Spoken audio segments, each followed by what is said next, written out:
Selamat pagi, umat yang dikasihi dan yang mengasihi Tuhan. Kita akan mengadakan persekutuan doa pagi di GKI Samanhudi pada hari Jumat 18 November 2022 ini. Maka mari kita mengawali persekutuan doa pagi kita dengan memuji Tuhan terlebih dahulu dari Kidung Jemaat nomor 457, 457, ya Tuhan tiap jam. Ya Tuhan tiap jam ku memerlukanmu, Engkaulah yang memberi sejahtera penuh. Setiap jam ya Tuhan, di Kau ku perlukan, ku datang juru selamat, berkatilah. Ya Tuhan tiap jam, dampingi hamba-Mu. Jikalau Kau dekat, enyah penggodaku. Setiap jam ya Tuhan, di Kau ku perlukan, ku datang juru selamat, berkatilah. Ya Tuhan tiap jam, ajarkan maksud-Mu, beri janji-Mu genap di dalam hidupku. Setiap jam ya Tuhan, di Kau ku perlukan, ku datang juru selamat, berkatilah.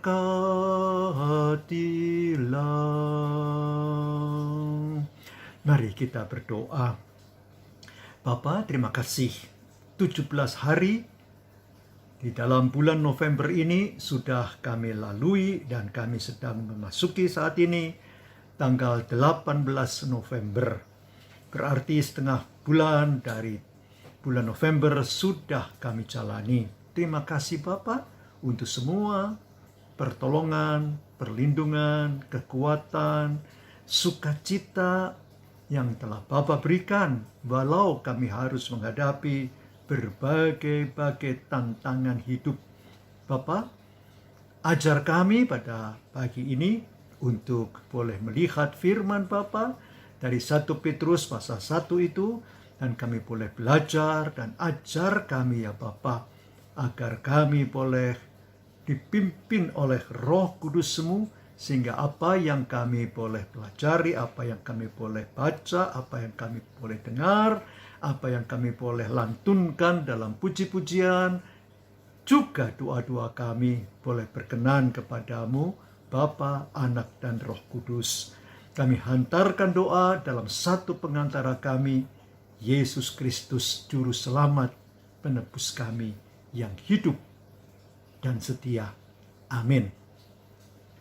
Saudara, kita akan membaca bagian dari 1 Petrus pasal yang pertama, ayat 3 sampai ayat 9, karena tema kita pada hari ini adalah dimurnikan melalui tantangan hidup. Dimurnikan melalui tantangan hidup. Saya bacakan 1 Petrus pasal 1 ayat 3 sampai 9 ini. Terpujilah Allah dan Bapa Tuhan kita Yesus Kristus, yang karena rahmat-Nya yang besar telah melahirkan kita kembali oleh kebangkitan Yesus Kristus dari antara orang mati kepada suatu hidup yang penuh pengharapan, untuk menerima suatu bagian yang tidak dapat binasa, yang tidak dapat cemar, dan yang tidak dapat layu, yang tersimpan di sorga bagi kamu, yaitu kamu yang dipelihara dalam kekuatan Allah Karena imanmu, sementara kamu menantikan keselamatan yang telah tersedia untuk dinyatakan pada zaman akhir. Bergembiralah akan hal itu, sekalipun sekarang ini kamu seketika harus berduka cita oleh berbagai-bagai pencobaan. Maksud semuanya itu ialah untuk membuktikan kemurnian imanmu yang jauh lebih tinggi nilainya daripada emas yang fana, yang diuji kemurniannya dengan api, sehingga kamu memperoleh puji-pujian dan kemuliaan dan kehormatan pada hari Yesus Kristus menyatakan dirinya. Sekalipun kamu belum pernah melihat Dia, namun kamu mengasihinya, kamu percaya kepada Dia, sekalipun kamu sekarang tidak melihatnya. Kamu bergembira karena sukacita yang mulia dan yang tidak terkatakan, karena kamu telah mencapai tujuan imanmu, yaitu keselamatan jiwamu. Sampai di sini pembacaan Alkitab kita. Berbahagia yang mendengar, menerima, dan melakukan firman Tuhan dalam kehidupannya. Haleluya. Saudara yang dikasihi Tuhan, tema kita yang sudah saya tadi katakan, dimurnikan melalui tantangan hidup, itu boleh kita bersama merenungkannya dari ayat yang ke-7 pembacaan kita tadi. Saya bacakan ulang bagian dari 1 Petrus 1 ayat 7, tidak semua ayatnya ini. Maksud semuanya itu ialah untuk membuktikan kemurnian imanmu yang jauh lebih tinggi nilainya daripada emas yang fana, yang diuji kemurniannya dengan api. Saudara yang dikasihi di dalam Tuhan, ada istilah yang mungkin jarang kita dengar, yaitu pirometalurgi. Pirometalurgi ini ialah metode pemurnian biji emas dengan membakarnya pada titik didih. Itu berkisar kira-kira 125 derajat Celcius. Pada suhu tinggi itu, biji emas yang mengalami peleburan akan meleleh, ditambahkan dengan beberapa bahan kimia. Akhirnya biji emas akan mengalami tahap pemurnian, yakni emas murni yang terpisah dari material-material yang tidak diperlukan dan bahkan tidak diinginkan, termasuk timbal ataupun unsur-unsur lainnya, merkuri dan seterusnya. Nah, saudara, untuk memurnikan emas itu, juga perak sebenarnya, itu melalui api. Dan memang api itu seringkali dalam Alkitab kita dipakai untuk menunjukkan tantangan hidup.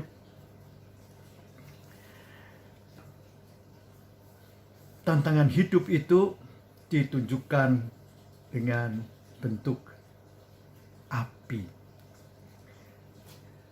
Dan itu sudah terjadi, saudaraku, pada Alkitab kita Perjanjian Lama. Saya berikan contoh, misalnya ada di dalam Mazmur 66 ayat yang ke-10 misalnya. Sebab Engkau telah menguji kami, ya Allah, telah memurnikan kami seperti orang memurnikan perak. Memurnikan emas atau perak, saya katakan tadi, melalui api. Bukan cuma itu saja. Dalam Yesaya pasal 1 juga mengatakan itu. Saya akan bacakan Yesaya pasal 1 ayatnya yang ke-25. Aku akan bertindak terhadap engkau, kata Nabi Yesaya ini, yaitu melalui Yesaya Tuhan berkata, aku akan bertindak terhadap engkau. Aku akan memurnikan perakmu dengan garam soda dan akan menyingkirkan segala timah daripadanya. Dan lebih lagi, Yesaya kemudian mengungkapkan dalam Yesaya 48 ayat yang ke-10, sesungguhnya aku telah memurnikan engkau, namun bukan seperti perak, tapi aku telah menguji engkau dalam dapur kesengsaraan. Nah, kalau ini dalam perjanjian lama dan di dalam zaman Yesaya, memang umat Tuhan sedang dimurnikan di Babilonia karena mereka sudah menyimpang dari jalan Tuhan. Dalam perjanjian baru pun umat Tuhan saat itu sedang harus menghadapi berbagai-bagai tantangan hidup, pergumulan-pergumulan kesengsaraan yang harus dihadapi oleh orang-orang Kristen pertama ini. Maka Petrus menulis surat kepada jemaat-jemaat di Pontus, Galatia, Kapadokia, Asia Kecil, dan Bitinia itu. Surat Petrus pasal 1 dan 1 Petrus 1 dan 2 Petrus itu memang surat terbuka untuk jemaat-jemaat di daerah Asia Kecil ini. Yang pada waktu itu memang penuh dengan tantangan hidup, dengan kesengsaraan, aniaya, persoalan-persoalan yang harus mereka atasi.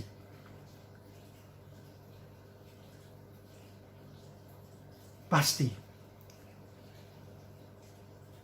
tantangan hidup yang mereka hadapi bukan untuk membinasakan, tetapi ada maksudnya adalah agar mereka teguh, agar mereka tekun dalam iman, agar mereka tahan uji dalam iman. Dan itu dikatakan memang bukan oleh Petrus, tapi oleh Yakobus misalnya. Yakobus 1 ayat yang ketiga. Sebab kamu tahu bahwa ujian terhadap imanmu itu menghasilkan ketekunan.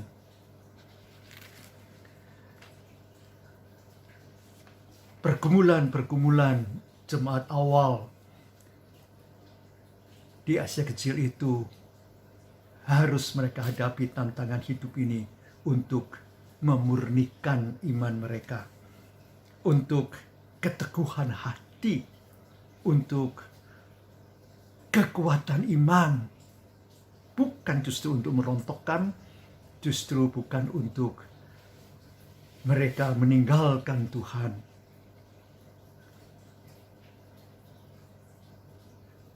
Dalam perjalanan iman kita saat ini pun terus-menerus ada pergumulan-pergumulan dan tantangan-tantangan hidup. Sakit yang tak tersembuhkan. Pandemi yang sudah hampir 3 tahun lebih harus kita hadapi. Bukan cuma Omikron, Delta, dan sebagainya. Ada varian baru juga, XBB itu. Dan banyak lagi mungkin varian-varian baru yang akan muncul. Tantangan-tantangan hidup ini harus kita hadapi. Bukan untuk melemahkan iman, tapi justru untuk mengokohkan, untuk meneguhkan, untuk menguatkan, untuk agar kita boleh lebih tekun, baik dalam doa, baik dalam pasrah diri kita, baik dalam merendahkan diri kita di hadapan Tuhan, sekaligus untuk bersyukur atas segala penyertaan dan pimpinan Tuhan.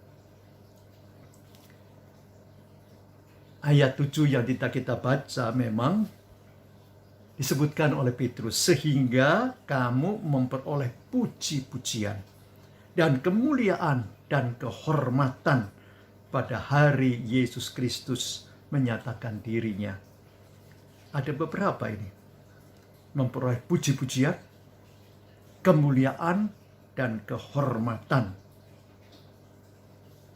Yang berarti ada hal yang membuat kita sukacita sekalipun harus menghadapi tantangan-tantangan hidup itu. Kalau dikatakan bahwa tahun depan akan terjadi krisis ekonomi, bukan cuma beberapa negara, tapi global dalam dunia kita. Itu pun tantangan hidup yang harus kita bersama atasi, tidak sendiri, tapi bersama-sama. Dan dalam iman kita kepada Tuhan, kita tidak merasa kecil dan takut. Kita tidak merasakan sendirian, tapi bersama Tuhan. Yang sebentar lagi kita juga akan merayakan Natal. Ia mengatakan bahwa dirinya adalah Immanuel. Tuhan Yesus itu dikatakan dalam Matius pasal 1 itu adalah Immanuel, Allah beserta kita. Sehingga apa, saudara? Kita boleh tetap percaya dalam perjalanan iman ini, karena kita bergandengan tangan dengan Sang Pencipta kita. Kita boleh tetap disertai oleh Sang Pencipta sendiri, Yesus Kristus, Tuhan itu. Saudara, kecil hatikah kita menghadapi bahkan setiap orang yang pernah hidup dalam dunia ini pasti akan menghadapi kematian. Nah, tantangan hidup yang terakhir ini toh harus juga kita atasi. Kita harus hadapi juga. Apakah kita kecil hati? Tapi apakah kita siap diri bersama dengan Tuhan sumber hidup, Yesus yang dikatakan di dalam pembacaan kita tadi juga. Saya bacakan ulang. Terpujilah Allah dan Bapa Tuhan kita Yesus Kristus, oleh karena rahmat-Nya yang besar telah melahirkan kita kembali oleh kebangkitan Yesus Kristus dari antara orang mati kepada suatu hidup yang penuh pengharapan. Sehingga saudaraku, biarlah tetap kita boleh memiliki pengharapan. Untuk apa? Petrus mengatakan untuk menerima suatu bagian yang tidak dapat binasa, tidak dapat cemar, dan tidak dapat layu yang tersimpan di sorga. Bagi kamu, bagi kita semuanya yang mempercayai Tuhan Yesus itu. Nah, sehingga saudara, kita akan lebih tekun, lebih tabah, lebih berani, lebih bersukacita dan bersyukur harus menghadapi hari-hari kita, tantangan-tantangan hidup kita. Hari yang makin tua, iya. Sebentar lagi tahun 2022 ini akan kita akhiri, memasuki tahun baru 2023. Secara usia kita pasti bertambah, tapi juga berarti kita harus menghadapi saat Tuhan menjemput kita kembali. Dan siapkah kita untuk itu semua? Tantangan-tantangan hidup apapun dan seberat apapun, kita bersama Tuhan. Ada nyanyian indah, saudara, dalam pelengkap Kidung Jemaat, yaitu nomor 202. Semoga saya bisa menyanyikannya. Satu bait saja memang nyanyian ini, tapi semoga kita boleh menerima kekuatannya. 222 dari PKJ, Yesusku Juru Selamatku. Yesusku Juru Selamatku, Tuhanku muhalisku, tumpuan pengharapanku perisai perlindunganku. Tatkala hidupku sendu dan hatiku dah pilu, Tuhanku Yesus ku seru dan jiwaku tenang dan teduh. Setiap langkahku tempuh, ku toleh Tuhanku. Setiap hariku gelut, ku tanya Tuhanku. Ke dalam kasih penebus, ku berserah selalu. Tiada lagi takutku, walau hidup penuh seteru. Saya ulang. Yesusku juru selamatku, Tuhanku muhalisku, tumpuan pengharapanku dan perisai perlindunganku.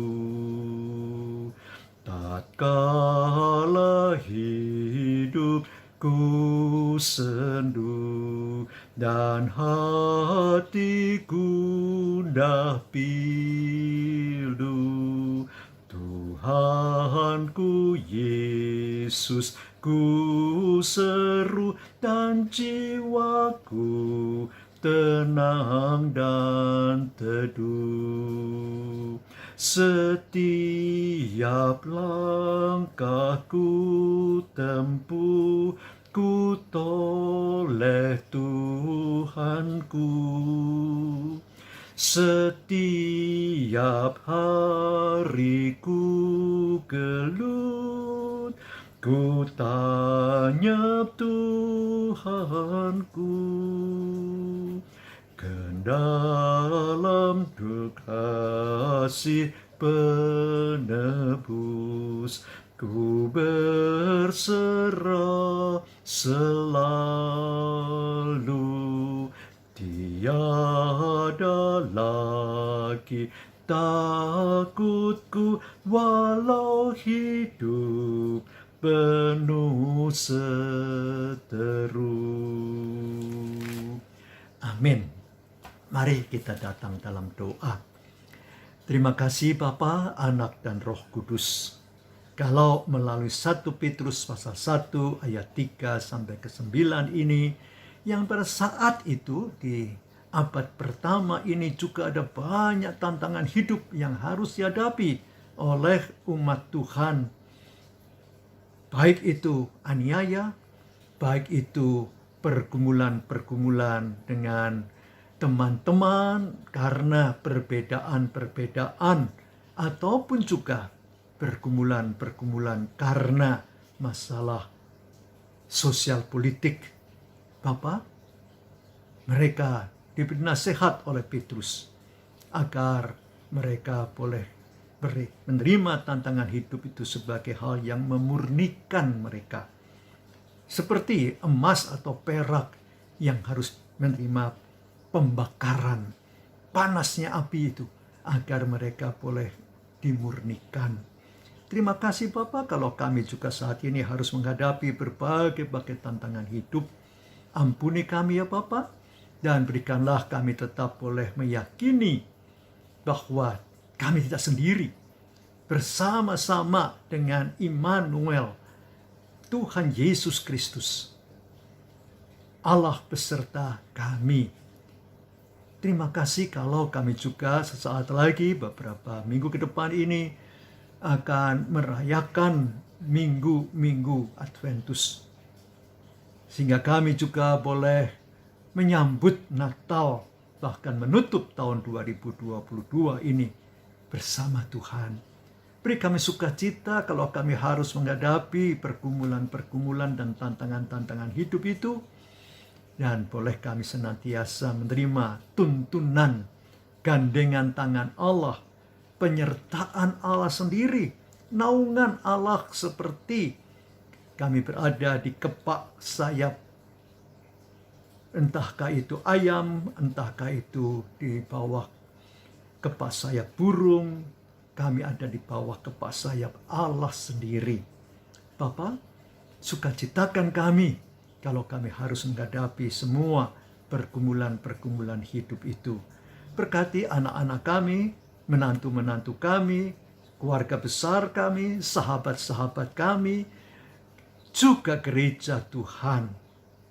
Baik jemaat GKI Samanhudi dengan para penatuanya, dengan semua aktivis-aktivisnya, juga jemaat-jemaat GKI lainnya di Klasis Jakarta Utara, di klasis-klasis lain, di Sinode Wilayah Jawa Barat, Jawa Tengah maupun Jawa Timur dengan semua klasis-klasisnya, semua jemaat-jemaatnya, bahkan dengan gereja-gereja Tuhan di Indonesia ini yang boleh bersama-sama juga menghadapi berbagai-bagai tantangan hidup.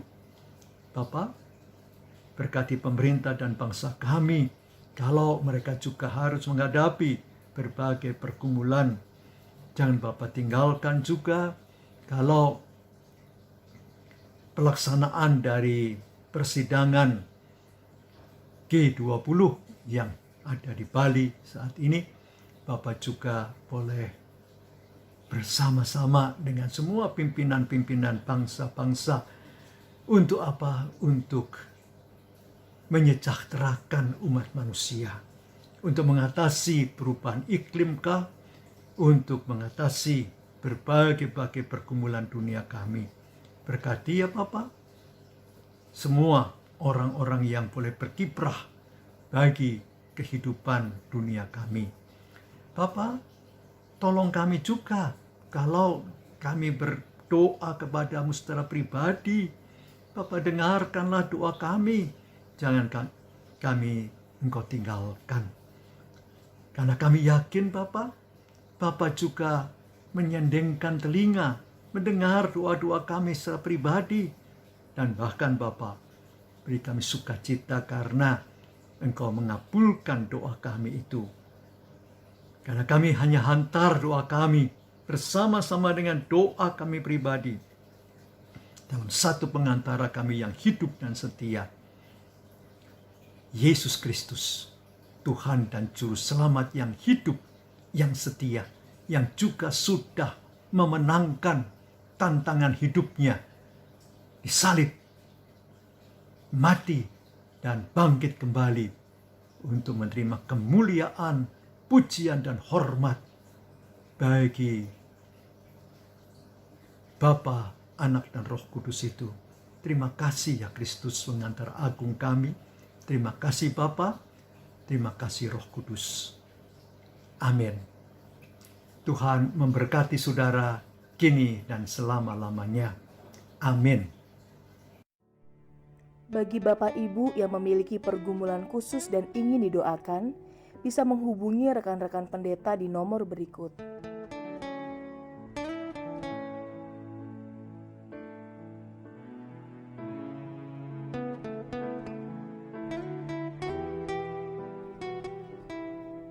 Tuhan Yesus memberkati.